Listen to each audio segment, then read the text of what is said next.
அனைவருக்கும் வணக்கம். உங்க அனுமதியோட குறைந்த நேரம் ஒரு கண்டனத்தை பதிவு செய்கிறேன்.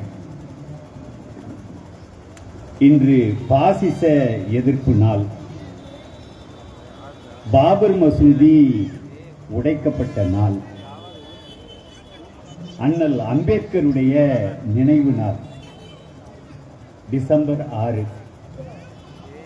இந்த மக்கள் திரள் ஆர்ப்பாட்டத்திற்கு தலைமை பொறுப்பேற்றிருக்கக்கூடிய எங்களுடைய அன்பிற்கும் மதிப்பிற்கும் பாத்திரமான தோழர் அஜீஸ் உள்ளிட்டு இங்கே மேடையில் அமர்ந்திருக்கக்கூடிய எனக்கு அடுத்து உரையாற்ற இருக்கின்ற எஸ்டிபிஐ கட்சியினுடைய தமிழ் மாநில பொதுச் செயலாளர் உள்ளிட்டு அனைத்து ஆளுமைகளுக்கும் நண்பர்களுக்கும் சகோதரிகளுக்கும் திருவாரூர் எஸ்டிபிஐ கட்சி பொறுப்பாளர்களுக்கும் அனைவருக்கும் என்னுடைய வணக்கத்தை முதற்கண் தெரிவித்துக் கொள்கின்றேன். நான் ஒன்றிரண்டு செய்திகளை உங்களோடு பகிர்ந்து கொள்ள விரும்புகிறேன். பாபர் மசூதி என்பது ஒரு பழைய தொல்லியல் சான்று, பாதுகாக்கப்பட வேண்டிய ஒன்று. 1528 பாபருடைய தளபதி மீர்பாக்கியால் கட்டப்பட்டது. இன்னைக்கு 500 ஆண்டு ஆகுது. 500 ஆண்டுகள் ஆகுது. ஒரு 50 ஆண்டு 75 ஆண்டு ஆனாலே அதை பாதுகாக்கணும், பத்திரப்படுத்தணும்னு அரசாங்கம் சொல்லுகிற இந்த நிலையில 500 ஆண்டுகளான பாபர் மசூதி தரைமட்டமாக்கப்பட்டது. உங்கள்கிட்ட ஒரு கேள்வி எழணும். இப்ப அதெல்லாம் சரி, அவங்களுக்கும் நமக்கும் என்ன சண்டை? ஏன் அவன் பாபர் மசூதியை உடைக்கிறான்? அங்க என்னன்னா காசியில மசூதி இருந்தா அதை உடைப்புங்கிறான். என்னென்ன மசூதிகள் இருக்கோ அதெல்லாம் உடைப்புங்கிறான். அவுரங்காபாத்னு இருந்தாக்கா இஸ்லாமிய பேரு அதை நான் மாத்துவேங்கிறான். பாட புத்தகத்துல முகலாயர் வரலாறு இருந்தா அதை கிழிப்பேங்கிறான். சிக்கந்தர் தர்கா திருப்பரங்குன்றத்தில் இருந்தா அதை உடைக்கிறதுக்காக அதுல இருந்து 15 மீட்டர் தூரத்துல ஒரு கல் அளவுக்காக வச்ச ஆங்கிலேயர்கள் உருவாக்குனத அதுதான் தீப ஸ்தூபி அப்படின்னு சொல்லி அது மேல நான் கொளுத்த போறேன், அது மேல நான் சொக்கப்பணம் வைக்க போறேன், அதுக்கு மேல தீபம் ஏத்த போறேன் கார்த்திகைக்கு அப்படின்னு சொல்லிட்டு 15 மீட்டருக்கு அந்தாண்ட இருக்கிற சிக்கந்தருடைய தர்காவை அதை குறிவைக்கிறான். இஸ்லாமியர்களுக்கு அந்த குடியுரிமை எல்லாம் ஒழிக்கிறான். கிட்டத்தட்ட 17 லட்சம் பேர் அஸ்ஸாம்ல இன்னைக்கு குடியுரிமை இழந்து எந்த நாட்டு குடியுரிமையும் இல்லாதவங்களாக இன்னைக்கு வாழ்ந்துகிட்டு இருக்காங்க. அவ்வளவு அநியாயம் பண்றான். பாபர் மசூதியோட முடியலங்கிறான், பட்டியல் வச்சுக்கிட்டு இருக்கான். நீங்க எல்லாரும் 2 கேள்விக்கு நான் பதில் சொல்லணும். ஆனா நிச்சயமா நேரம் அதை அனுமதிக்காது. ஆனா உங்களுக்கு சொல்றேன், 2 கேள்வி இருக்கு. அவனுக்கும் நமக்கும் என்ன சண்டை? 2வது, இந்த பாபர் மசூதி இடிச்சது குற்றம் தானே, ஏன் தண்டிக்கல? அத்தனை பேரும் விடுதலை செய்யப்பட்டானோல எப்படி? அப்ப பாபர் மசூதியை இடிக்கலையா? யாரும் இடிச்சாங்க. இடிச்ச குற்ற செயல்களுக்கு தண்டிச்சாங்களா? தண்டிக்கல. இடிச்சது குற்றம்னா நீதிமன்றத்தில். ஆனா இடிச்சவனுக்கு இடம் சொந்தம்னா நமக்கு தெரியும். உழுதவனுக்கு நிலம் சொந்தம்னு தானே நாம காதுல கேட்டிருப்போம். இடிச்சவனுக்கு இடம் சொந்தம்னா நாளைக்கு ஒரு 10-20 பேரை கொண்டாந்து இந்த பெரிய கட்டடமா பார்த்து இடிச்சா நம்மளுக்கே கொடுத்துருவாங்கல்ல. அப்படின்னா இந்த நாட்டில் என்ன நடக்குது? சகோதரிகள் நிறைய பேர் இருக்கிறீங்க. ஒரு கேள்விக்கு நான் முதல்ல பதில சொல்லிடுறேன். அவனுக்கும் நமக்கு என்ன சண்டை? இது இந்த பாபர் மசூதி இடிப்புங்கிறத தாண்டின ஒரு பதில் இப்ப நான் சொல்றது. இதுதான் அடிப்படை. இந்த நாட்டுல சாதி இல்லாம மதம் இல்லாம நாம நீண்ட காலம் வாழ்ந்து வந்தோம். ஆனா இந்த நாட்டுக்குள்ளார வர்ணாசிரம தர்மம்னு ஒண்ணு பூந்துச்சு. பார்ப்பனர்கள் தான் அதை கற்பிக்கிறான் வடக்கேந்து அந்த வர்ணாசிரம தர்மப்படி பிராமணன் மேல்நிலையில இருப்பான். சத்திரியன் இங்க கிடையாது. வடநாட்டுல தான் சத்திரியனே கிடையாது. பரசுராமர் கொண்டு விட்டாருங்கிறான் நீதிமன்றத்திலேயே. மூணாவது வைசியன் வியாபாரம் பண்ணுவானா. நாலாவதா என் கண்ணுக்கு தெரிஞ்ச வரைக்கும் இருக்கிறவங்க எல்லாம் சூத்திரர்கள், அதாவது அடிமை தொழில் செய்யணும். மேல் வர்ணத்தாருக்கு அதுலயும் நசுக்கப்பட்டவங்க, அவங்களுக்கு பேரு பஞ்சமர்னு பேரு. இதுதான் இந்த சமுதாயம் அப்படின்னு வச்சு இந்த தெருவில் எல்லாம் எல்லா சாதிக்காரங்களும் நடக்க முடியாது. அப்படி இருந்தது ஒரு காலகட்டம். நீங்க அக்ரஹாரம் இருந்ததுன்னா அக்ரஹாரத்துக்குள்ள நடக்க முடியாது. ஆனா பின்னாடி சந்து மாதிரி ஒண்ணு வச்சிருப்பான் நீட்டா. மாடு கட்டுறவன் அது வழியா மாட்டை கட்டிட்டு பின்னாடியால போயிடணும். எப்பயாவது நல்ல பாதைகளை நடக்க வந்தா செருப்பை கட்டி கக்கத்துல வச்சுக்கிட்டு துண்டை எடுத்து இடுக்கிக்கிட்டு ஓடி போகணும். இதெல்லாம் இருந்தது. புருஷன் செத்துட்டா அந்த பெண்களை உடனே தூக்கி வச்சு சிலையில வச்சு எரிச்சு விடுறது, உடன்கட்டை ஏற்றுவது. அப்பதான் சொர்க்கத்துக்கு போவாங்க புருஷனும் பொண்டாட்டியுமா சேர்ந்து. இதெல்லாம் வெள்ளைக்காரன் நொறுக்குனான். 1829 இந்த சதிங்கிறது ஒழிக்கப்பட்டது. அடுத்து டக்கு டக்குன்னு நிறைய விஷயங்கள்ல நமக்கு சில உரிமைகளை ஆங்கிலேயர்கள் கொடுத்தான். நமக்கும் அவனுக்கு என்ன சண்டைங்கிறத சொல்ல வர்றேன். இப்ப நம்ம 1835 மெக்காலே பிரபு என்ன செஞ்சாரு? எல்லாரும் படிக்கிற மாதிரி பொது கல்வி முறையை கொண்டு வந்தாரு. அதுக்கு முன்னாடி எல்லாருக்கும் கல்வி கிடையாது. அவன் ஜாதி தொழில மட்டும் அதுக்கான தொழிலை கத்துக்கலாம். 1 2 3 சொல்லி கூட்டுறதுக்கு கத்துக்கலாம். தற்குறிங்கிறவன் நிறைய இருந்தான். கையெழுத்து போட தெரியாதவன் தனக்குன்னு ஒரு அடையாளத்தை பண்ணுவான். தற்குறின்னு பேரு. அதன் பிறகு எல்லா சாதிகளுக்கும் எல்லாருக்கும் உரிமை கிடைக்கக்கூடிய ஒரு சூழல் வெள்ளைக்காரன் காலத்துல வந்துச்சு. அப்பதான் கோபம் வந்துச்சு வெள்ளைக்காரன் மேல. சேச்சா, இந்த பயல்களை விட்டா எல்லாருக்கும் உரிமை கிடைச்சிரும், விடப்படாது. வெள்ளைக்காரன் நமக்கு எதிரிங்கிற ஒரு முடிவுக்கு வர்றான். அது வரைக்கும் அவனும் ஆரியரு நாமளும் ஆரியர்னு பேசிக்கிட்டு இருந்தவன். இதுக்கு முன்னாடி புழுப்புழுத்து போன சமூகமா கிடந்தது சாதியால, இந்த வர்ண முறையால. அப்பதான் இஸ்லாம் வந்தவன ரோட்ல நடக்க கூடாதுங்கிறான், தொட்டா தீட்டுங்கிறான், மேல் சாதிக்காரன் வந்தா குப்புற படுத்துக்கணும், நிழல் பற்றுங்கிறான். சீச்சி, இது ஒரு வாழ்க்கையான்னு ஓடி போய் இஸ்லாத்துல அடைக்கலமானாங்க. ஏன்னா இஸ்லாம் சமத்துவத்தை உறுதி செய்தது. கல்வி கொடுத்தான், பெரிய வேலையை கொடுத்தான். உடனே கிறிஸ்தவத்துல போய் அடைக்கலமானான். இந்த இஸ்லாம் மேலையும் கிறிஸ்தவ மேலையும் ஏன் கோபப்படுறான்னா இவங்க இதுக்குள்ளார போய் தப்பிச்சு விட்டாங்க. அவங்களுக்கு ஒரு காலத்துல நசுக்கப்பட்டு கீழே கிடந்தவங்க அடைக்கலம் கொடுத்த வேலையை அது செஞ்சிட்டு. ஒரு காலத்துல ராமராஜ்யம் அவனோட அந்த ராஜ்யம் இருந்த காலத்துல எல்லா சாதிக்கும் எல்லா உரிமையும் கிடையாது. அப்ப என்ன ஆச்சுன்னு சொன்னா ஆங்கிலேயர்கள் பாதுகாப்பு கொடுத்தாங்க. கோர்ட்டுன்னு ஒண்ணு உண்டாக்கணும், கோர்ட்ல போய் நியாயம் கேட்கலான்னு சொன்னான். அப்ப கீழ்மட்டத்து சாதி மேல்மட்ட சாதி எல்லாருக்கும் ஓரளவு சுதந்திர காற்றுங்கிறது வெள்ளைக்காரன் வந்ததுனால கிடைச்சது. அதுக்கு அடுத்தது இந்திய அரசியல் சட்டம் இப்ப கையில வச்சிருக்கிறீங்களே, இது அண்ணல் அம்பேத்கர் உள்ளிட்ட தலைவர்கள் எல்லா மனிதனும் சமம், சமத்துவம் உண்டு, இங்க எல்லாருக்கும் நீதி உண்டு, எல்லாருக்கும் நியாயம் உண்டு, எல்லா மனிதர்களும் சமமானவர்கள்னு எழுதி இந்திய அரசியல் சட்டம் 1950 செயல்பாட்டுக்கு வந்துட்டு. அப்ப அவன் எப்படி பொறுமுறான்னா, அப்ப 1925 ஒரு அமைப்பு ஏற்படுத்துறான்.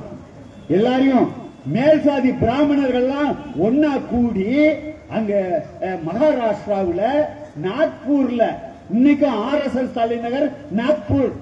தமிழ்நாட்டில் சில கட்சிகளுக்கு கூட நாக்பூர்ல இருந்து கட்டளைகள் வருது இன்னைக்கும்.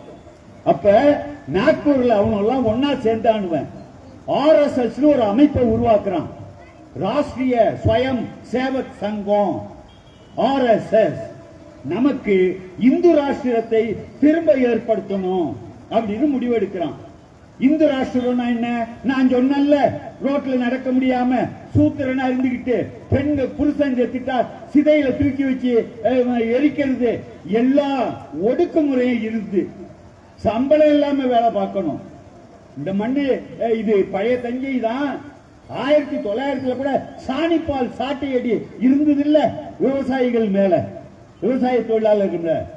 அந்த பழைய முறையை உருவாக்கணும்னு சொல்லி 1925 RSS உருவாக்கப்பட்டது. அந்த RSS ஒரு கட்சி தொடங்குறான். விவசாய அணி, மாணவர் அணி, தொழிலாளர் அணி மாதிரி அவனுக்கு ஒரு அரசியல் அணி. அந்த அணிக்கு பேரு பாஜக. பாஜகனா மற்ற கட்சிகளை போல அதுவும் ஒரு கட்சின்னு ரொம்ப பேரு நினைச்சுக்கிட்டு இருப்பாங்க. அப்படி அல்ல. மற்ற கட்சிகள்லாம் இந்த இந்திய அரசியல் அமைப்புக்கு உட்பட்டு தேர்தலில் நின்று ஒரு மந்திரியா வரணும், ஆட்சியை பிடிக்கணும், MLA ஆகணும், MP ஆகணும்னு எல்லா கட்சிகளும் நினைக்கும் இந்திய அரசியல் சட்டத்துக்கு உட்பட்டு. ஆனா இந்திய அரசியல் சட்டத்தை அழிக்கணும், ஒழிக்கணும், அதை நீக்கிட்டு மனு சாஸ்திரத்தை நாட்டின் அரசியல் சட்டமா ஆக்கணுங்கிற ஒரு கட்சி இருக்கு. அது பேரு பாஜக. பாஜக தெப்பத்து மேல பயணம் செய்யலாம், முதல மேல யாராவது பயணம் செய்வானா? தண்ணியில. பாஜக கூட கூட்டணிங்கிறது முதல மேல பயணம் பண்ற மாதிரி. அது என்னன்னு தெரியாம பல பேர் பேசிக்கிட்டு இருப்பாங்க. பல பேர் தலைவர்களாகவும் இருப்பாங்க. நீண்ட நாள் 50-60 வருஷம் அரசியல் தெரியுமாமா, அடிப்படை தெரியாம இருப்பாங்க. RSSக்கு ஒரே குறிக்கோள் தான் இந்து ராஷ்டிரம். இங்க இருக்கக்கூடியவர்கள், இங்க இருக்கிறவங்க நீங்க நினைச்சுக்க கூடாது இந்து ராஷ்டிரம்னா இந்துக்களோட ராஷ்டிரம். தப்பு. இந்துக்களுக்கும் இஸ்லாமியர்களுக்கும் எங்கேயுமே பகைமை கிடையாது. இந்தியா பூரா பகைமை கிடையாது. தமிழ்நாட்டில் இல்ல, இந்தியா பூரா இந்துக்களுக்கும் முஸ்லிம்களுக்கும் பகைமையே கிடையாது. ஆனா இந்துத்துவவாதிகளுக்கும் இஸ்லாமியர்களுக்கும் பகை உண்டு. ஏன்னா இஸ்லாமியர்களை அழிக்கணுங்கிறான். காந்தின்னு ஒரு இந்து தானே இல்லையா? காந்தி ஒரு இந்து, கோட்ஸே ஒரு இந்து. கோட்ஸே காந்தியால சுட்டுக் கொள்றான். ஒரு இந்து இன்னொரு இந்துவை சுட்டுக் கொன்றார். இந்த அவனோட இந்து ராஷ்டிரத்துல உயிர் வாழ காந்தியாருக்கு தகுதி கிடையாது. அவரை சுட்டு நீக்கிறான். அப்ப கோட்சேயோட குருநாதர் சாவர்கர், MS கோல்வால்கர், அவங்க தான் நரேந்திர மோடிக்கும் குருஜி. கோவிந்தாச்சாரியா அவங்க தான் அமித்ஷாவுக்கும் குருஜி. அப்ப அவங்க இலக்க நோக்கி போறாங்க. பாராளுமன்றத்தை கைப்பற்றினால்தான் நாம விரும்பின சட்டங்களை போட்டுக் கொள்ள முடியுங்கிறதுக்காக தேர்தலில் நின்று இந்த சூத்திரசாரிகளோட உதவியோடைய பாராளுமன்றத்தை கைப்பற்றி விட்டான். கைப்பற்றிட்டு ஒண்ணு ஒண்ணா கொண்டு வரான். பாட புத்தகத்தில் முகலாயர் வரலாறு கிழிச்சு எறியுங்கிறான். புதிய கல்வி திட்டம்னு பேரு. அவனுடைய நோக்கத்தை தெரிஞ்சுக்கணும். அதோட மட்டும் இல்ல, குடியுரிமை பறிப்பு பண்றான். உன் பேர் என்னையா? சிவராமங்க. நீ இந்த நாட்டின் குடிமகன் தான், போ. உன் பேர் என்னையா? அப்துல் காதர். சந்தேகத்துக்கு இடமானவன். உன் சர்டிபிகேட்டை கொண்டு வா, உங்க அப்பா சர்டிபிகேட்டை கொண்டு வா, உன் தாத்தா சர்டிபிகேட்டை கொண்டு வா அப்படிங்கிறான். அப்ப அவனோட நோக்கம் என்னன்னா, இஸ்லாத்தினுடைய அடையாளமே இந்த மண்ணில் இருக்கக்கூடாது. இஸ்லாமியர்களை நீங்க வாழலாம், இஸ்லாமியர்களாக வாழக்கூடாது, திரும்ப சூத்திரர்களாக வாழணுங்கிறான். என் சகோதரிகள் நல்லா புரிஞ்சுக்கணும். அவனுக்கும் நமக்கும் என்ன சண்டை? இதுதான் சண்டை. இப்ப உரிமை பேசுறோம், சமத்துவம் பேசுறோம். இதை எது கொடுக்குது? உங்க கையில வச்சிருக்கிறீங்கல்ல இந்திய அரசியல் சட்டம். இந்த சட்டம் அந்த சமத்துவத்தை வழங்குது. அதை உடைக்கணுங்கிறான், அதை மாத்தணுங்கிறான். அப்ப பல இடங்கள்ல உடைப்புகளை நடத்திக்கிட்டு இருக்கான். அதுல 1992 நடத்தின ஒரு உடைப்புக்கு பேர் தான் பாபர் மசூதி உடைப்பு. பாபர் மேல கோபம் இல்ல, அது இருக்கக்கூடாது, அது இருக்கக்கூடாது. எங்கள் இந்து ராஷ்டிரத்துக்கு தயார் பண்றோம். இப்ப பொங்கல் வருதுன்னா வீட்டை ஒட்டடை அடிப்பீங்க, வீட்டுக்கு வெள்ளை அடிப்பீங்க, வீட்டுல படம் போடுவீங்க, கோலம் போடுவீங்க, தயார் பண்ணுவீங்க இல்லையா? இந்து ராஷ்டிரத்துக்கு தயார் பண்றான். அப்ப நம்மள விடமாட்டான். நாம தான் உண்மையை உணர்ந்து பல விஷயங்களுக்கு தயார் நிலை ஆக வேண்டி இருக்கு. இன்னைக்கு போராடுறோம். சில பேருக்கு கேள்வி வரும், ஏங்க பாபர் மசூதி 1992 உடைச்சிட்டாங்க, நீங்க ஏன் இன்னமும் போராடுறீங்க என்று கூட கேட்பார்கள் யாரும். 1992 பாபர் மசூதியை உடைச்சிட்டான். அந்த இடத்துல பாபர் மசூதி வராது, வேறு மசூதினா கட்டலாம். அது என்ன சாத்தியம்ங்கிறது அடுத்தது. ஆனா நியாயம் வழங்குதல் ஒண்ணு இருக்குல்ல. பாபர் மசூதியை இடித்தவனை நீ கைது பண்ணி விட்டாயா, தண்டித்து விட்டாயா? பாபர் மசூதி இடிப்புக்கு நியாயம் வழங்கிட்டாயா, நீதி வழங்கிட்டியா? இன்னைக்கு நடக்கிறது நீதிக்கான போராட்டம். இது நீதிக்கான போராட்டம். எவ்வளவு காலம் தொடருங்கிறீங்களா? நீதி கிடைக்கும் வரை தொடரும். புள்ள அழுவுது, புள்ள ஏன் அழுவுது? பசிக்குது. இந்த பிள்ளை எவ்வளவு காலம் வரைக்கும் அழும்னா அதற்கு பால் கிடைக்கும் வரை அழும், அது நிறுத்தாது. அதே போல்தான் இன்னைக்கு இந்தியா முழுவதும் நீதிக்கான போராட்டம் நடந்து கொண்டிருக்கிறது. இது இன்னொரு செய்தியை மட்டும் நான் பதிவு பண்ணிடுறேன். இல்ல நானும் காலம் அறிஞ்சு பேசணும், அதிக நேரம் பேசிடுவேன். அவனுக்கு நமக்கு என்ன சண்டைன்னு புரியுதா? அவனுக்கு நமக்கு என்ன சண்டைன்னு புரியுதா? இதுதான் நம்ம ஒரு பெரிய விருட்சம், மரம். நம்மளை வீழ்த்துவதற்கு நம்ம கிட்ட இருந்தே ஒரு கிளைய வெட்டி எடுப்பான். ஒரு மரத்தை வீழ்த்தணும்னா கோடாலிக்கு மரத்துல தானே காம்பு போடுவான். அந்த காம்பை அந்த மரத்திலே வெட்டி எடுப்பான், கோடாலிய வச்சு வீழ்த்துவான் நம்மள. அப்படிதான் தமிழ்நாட்டில் கூட பல கட்சிகளை அவன் கையில் எடுத்துக்கிறான். இவங்களுக்கு அது தெரியாது. ஆத்துல நிறந்து போகும்போது, பயணம் பண்ணும்போது, ஆஹா அவர் போட்ல போறாரு, இவர் கட்டுமரத்துல போறாரு, நம்ம ஒரு தெப்பத்துல போறோம்னு இவன் நினைப்பான். இது தெப்பம் அல்ல. முதல்ல அந்த வித்தியாசத்தை எல்லாரும் தெரிஞ்சுக்கணும். நான் இந்த ஏராளமான செய்திகள் பேச முடியாது. இந்த ஒரு செய்தியோட நான் நிறைவு செய்கிறேன். 1528 கட்டப்பட்ட அந்த மசூதி பள்ளிவாசல் பாபர் அவருடைய தளபதி கட்டியது. கோயிலை இடித்து கட்டியதா? கோயிலை இடித்து கட்டியது என்பதற்கு எந்த சான்றும் கிடையாது, இன்ன வரைக்கும் கிடையாது. அப்ப பொய். ஆய்வாளர் சுப்ரியா வர்மா அவர் எழுதுறாரு, அதுக்கு முன்னாடி 3 மசூதிகள் இருந்து இடிஞ்சு இருக்குது, அதன் மீது கட்டப்பட்டது அப்படின்னு சுப்ரியா வர்மா சொல்றார். 12ஆம் நூற்றாண்டுல தான் மக்கள் அங்க பரவலா அந்த இடத்துல குடியேறினாங்கன்னு சொல்லி இதுக்கு முன்னாடி உள்ள ஆய்வுகள் சொல்லுது. 12ஆம் நூற்றாண்டு கிபி. அப்ப இத ஏன் இடிக்கிறாங்கிறதுக்கு உங்களுக்கு இப்ப தெரியும். பாபரை பத்தி நண்பர்கள் தெரிஞ்சுக்கோங்க. முதல் பானிப்பட்டு போர் நடந்தது 1526 தான் பாபர் வந்தாரு. அவர் போரில் வென்று ஆண்டுகள் 5 வருஷம் செத்து போறாரு.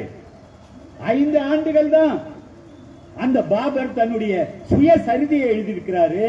பாபர் நாமான்னு பேரு. அந்த பாபர் நாமாவை படிச்சா ஒரு மனிதன் என்பது உள்ள இருக்கக்கூடிய மனிதன் எப்படி இருந்திருப்பான்ங்கிறத பாபர் நாமாவை படிச்சா தெரியும். அவர் சொல்றாரு, என்ன அதிசயம்டா இந்த மண்ணுல, இங்க இடுப்புல விவசாயிகள் நிக்கிறான். ஆனா இடுப்புல லங்கூட்டா அணிந்திருக்கிறான். லங்கூட்டுனா லங்கோடு, இந்த ஒரு சின்ன துணி. பாபர் காலத்தில இருந்து இந்த விவசாயி அதை தான் அணிஞ்சிருந்திருக்கிறான் அப்படிங்கறத பதிவு பண்றாரு. மகனை கூப்பிட்டு சொல்றாரு, ஹுமாயூன் இங்க வா, இஸ்லாமியர் அல்லாத மக்கள் செறிவாக வாழும் மண் இது, அவர்களிடம் அன்பு செலுத்து, மத சகிப்போடு நாம் நடந்து கொள்ள வேண்டும்னு அறிவுரை சொல்றாரு. பாபர் நாமாவை ஒருத்தன் படிச்சான்னா அவனுக்கு நல்லா தெரியும் வேற கோயிலை இடிச்சிட்டு அது கட்டளைங்கிறது. ஆய்வுகள் மூலமாகவும் அதை நம்ம நிரூபிச்சுக்குவோம். சரி, வழக்கு நடந்தது. யாரெல்லாம் இடிச்சாங்கன்னு நமக்கு தெரியும். எல்கே அத்வானி 1988 இருந்து பிரச்சாரம் பண்ணாரு. விஸ்வ இந்து பரிஷத்து ஊர் ஊரா போய் திரட்டினாங்க. எல்கே அத்வானி நின்னாரு, முரளி மனோகர் ஜோஷி நின்னாரு, பால் தாக்கரே அங்க இதுக்கான பங்களிப்ப பண்ணாரு. ஒவ்வொருத்தரும் பண்ணி இருக்கிறாங்க. உமா பாரதி உடைக்கிறான், உடைஞ்சு விழுதுன்னு கபால்னு பாஞ்சு முரளி மனோகர் ஜோஷி முதுகுல உப்பு மூட்டை ஏறினாங்கல்ல அந்த அம்மா உமா பாரதி, அது கூட நமக்கு தெரியும், வீடியோல பார்த்தோம். இவ்வளவெல்லாம் நடந்தது. ஆனா உச்ச நீதிமன்றம் சொல்லுது எந்த சான்றும் இல்லைன்னு. எந்த சான்றும் இல்ல, யாரையும் தண்டிக்க முடியாதுன்னு. 2 தீர்ப்பு வந்திருக்கு. பாபர் மசூதி இடிப்பு தொடர்பாக 2 தீர்ப்பு வந்திருக்கு. 2019 உச்ச நீதிமன்றத்தில் தீர்ப்பு வருது. அவன் சொல்றான் என்னன்னா, இது யாருக்கு சொந்தம்னா அந்த 3 டோம் இருக்குல்ல, குவி மாடம், அதுல நடு இதுலதான் கீழே ராமரு பிறந்தாரு அப்படின்னு தீர்ப்புல அவன் சொல்றான். எப்படிங்க சொல்றீங்கன்னா, இது நம்பிக்கை சார்ந்தது, எல்லாரும் மக்கள் நம்புறாங்க, அதனால அங்கு பிறந்ததாக நம்பிக்கையின் அடிப்படையில் நாங்க ஏற்கிறோம் என்று அவன் சொல்றான்.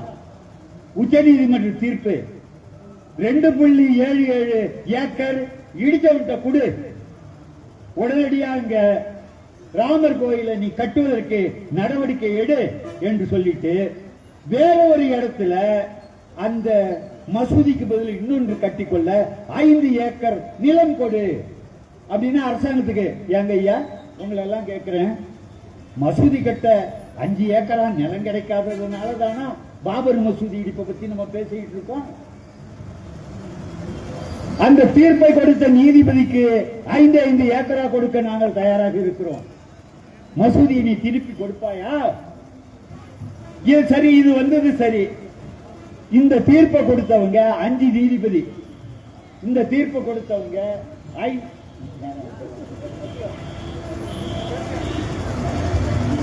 இங்க பாருங்க, இந்த தீர்ப்பை கொடுத்தவங்க 5 நீதிபதி. இந்த அயோக்கியத்தனமான தீர்ப்பை கொடுத்தவங்க 5 நீதிபதி. இந்த தீர்ப்பு தப்புன்னு சொல்லி அவங்களுக்கும் தெரியும். தீர்ப்பு கொடுத்தவங்க அடுத்தது ரிட்டையர்மெண்ட் வருது. ரஞ்சன் கோகாய் ராஜ்யசபா உறுப்பினராக்கப்பட்டார். எஸ்.ஏ. பாப்டே மகாராஷ்டிரா தேசிய சட்ட பல்கலைக்கழக வேந்தராக்கப்பட்டார். புரியுதா? திருவிளையாடல்ல பாடல் எடுத்துக்கிட்டு தர்மி அந்த பாடல் திருவிளையாடல் திரைப்படத்தில் பொற்கிழி பெறுவார்கள். நீதிபதிகள் பொற்கிழி பெற்றார்கள். 3வது அசோக் பூஷன் ஒருத்தர் சட்ட மேல்முறையீட்டு தீர்ப்பாய தலைவர் ஆக்கப்பட்டார். அப்துல் நசீர் ஆந்திர பிரதேசத்தின் ஆளுநர் ஆக்கப்பட்டார். இன்னொருத்தர் சந்திரசூட், அவருக்கு என்ன ஆட்சி என்னன்னு என்ன கொடுத்தாங்க தெரியாது, கொடுக்காமல இருந்திருக்கலாம். அப்ப இவர்களுக்கெல்லாம் பரிசில் வழங்கப்பட்டது. அதே மாதிரி இன்னொரு வழக்கு, அந்த தீர்ப்பு 2020 வந்தது. அது என்னன்னா, பாபர் மசூதி இடிப்பு, அந்த இடிச்ச குற்றம் தொடர்பாக விசாரணை. அதை விசாரிச்சது என்னன்னா, லக்னோ சிபிஐ சிறப்பு நீதிமன்றம் விசாரிச்சது. 2020 அது தீர்ப்பு கொடுக்குது. அந்த தீர்ப்பு யார் நீதிபதி? நீதிபதி சுரேந்திரகுமார் யாதவ் குற்றவாளியா இல்லையா என்பதுதான் அவர் தீர்மானிக்கணும். அவரு 850 சாட்சிகள், 350 வீடியோக்கள், 68 பேர் குற்றம் சாட்டப்பட்டவர்கள். செத்தவன் போக பாக்கி 34 பேர் நின்னான் கூண்டுல. அவரு இவர்கள் குற்றவாளிகள் என்று நிரூபிக்கப்படவில்லை. உலகம் பூரா வீடியோவில் பார்த்தாங்க. ஏங்க எனக்கு தெரியுதுங்க, எப்படிங்க நீதிபதிக்கு தெரியல? எல்லா பத்திரிகையிலும் வந்த செய்தி இருக்குல்ல, வீடியோ கிளிப்பிங் இருக்குல்ல, அவருக்கு தெரியலையா? யாரோ ஜட்ஜி சொல்றாரு, இப்ப நான் பேசல, யாரோ யாரோ யாரோ ஊடுருவி அந்த காரியத்தை செய்து விட்டார்கள். நல்லா இருக்குல்ல? நல்லா இருக்குல்ல? நீதிமன்றம் அது யாரோ ஊடுருவி செய்து விட்டார்கள். செத்தவங்க போக மீதி 34 பேரையும் நான் விடுதலை செய்கிறேன். 28 ஆண்டு விசாரணையில அப்பயும் செத்துவிட்டாங்க நிறைய பேரு. சாட்சியங்கள் அழிக்கப்பட்டன, விடுதலை செய்த ஆட்சி. இதாங்க அந்த 2 தீர்ப்பு. 2019 இடத்துக்கான தீர்ப்பு, 2020 குற்றவாளிகள் பற்றிய தீர்ப்பு. 2லையும் அநியாயம் இழைக்கப்பட்டது, நீதி வழங்கின நிக்கிறோம். இதுதான் நீதி வழங்கன்னு நிக்கிறோம். நான் இன்னும் ஒரு அரை நிமிட செய்தியோட நான் என் உரையை நிறைவு செஞ்சுக்கிறேன். நரசிம்மராவ் பிரதமராக இருந்தப்பதான் அது இடிக்கப்பட்டது. 1992 மிலிட்டரி எல்லாம் கொண்டாந்து நிறுத்தி இருக்காங்க. துப்பாக்கி பீரங்கி எத்திட்டு வந்தாங்களான்னு எனக்கு தெரியாது. சகலதோட எல்லாம் கொண்டு வந்து நிறுத்திருக்காங்க. கல்யாண சிங் உத்தரப்பிரதேச முதலமைச்சர். நடவடிக்கை எடு, ஃபயர் நகா போதும் அடிச்சு நிறைவேறுவான், ரெடியா இருக்கான். ஆனா அவர்களுக்கு உத்தரவே வழங்கப்படவில்லை. கல்யாண சிங்கும் வழங்கல, நரசிம்மராவும் வழங்கல. நரசிம்மராவ் அப்புறம் கேட்டாரு, கரசேவகர்கள் அந்த இடிப்பாளர்கள்லாம் எல்லாம் ஊருக்கு போய் சேர போக்குவரத்து வசதிகள் ஏற்பாடு செய்யப்பட்டிருக்கின்றனவா? நரசிம்மராவ் அப்ப மொத்தத்துல முடிஞ்சு வச்சு. ஆனா அவர் நரசிம்மராவ் ஒரு வேலை செஞ்சாரு. எம்எஸ் லிபரான் கமிஷன் ஒன்னு போட்டாரு நீதிபதி. லிபரான் கமிஷன் போட்டு இந்த இடிப்புக்கு பின்னால் உள்ள சதியை ஆய்வு செய்து அறிக்கை கொடுங்க. லிபரான் கமிஷன் அது ஆய்வு செஞ்சிச்சு.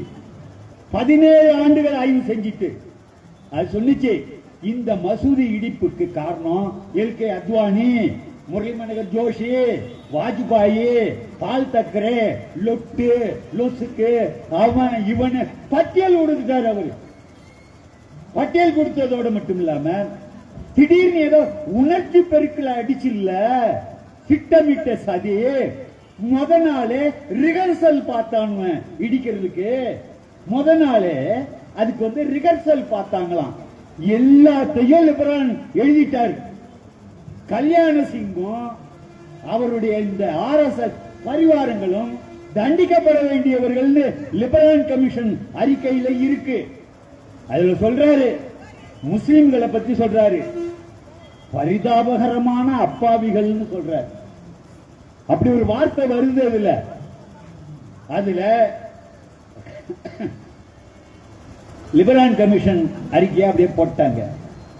இப்ப நான் உங்கள்கிட்ட கேட்கிறேன், 2002 அத நோண்டி பாரு, அது தோண்டி பாரு, அங்க எது ஆய்வு செய்ய அகழ்வாய்வுன்னு மசூதி இருந்த இடத்துல தோண்டினாங்க. 3 எலும்பு கூடு வந்தது. என்ன சன் டிவியில கூப்பிட்டு இருந்தாங்க, நேருக்கு நேர். அங்க என்னென்ன கிடைச்சதோ அதை வச்சு கோயில் இருந்தது என்பதற்கு ஆதாரமே இல்ல, அகழ்வாய்வை பார் அப்படின்னு சொன்னோம்.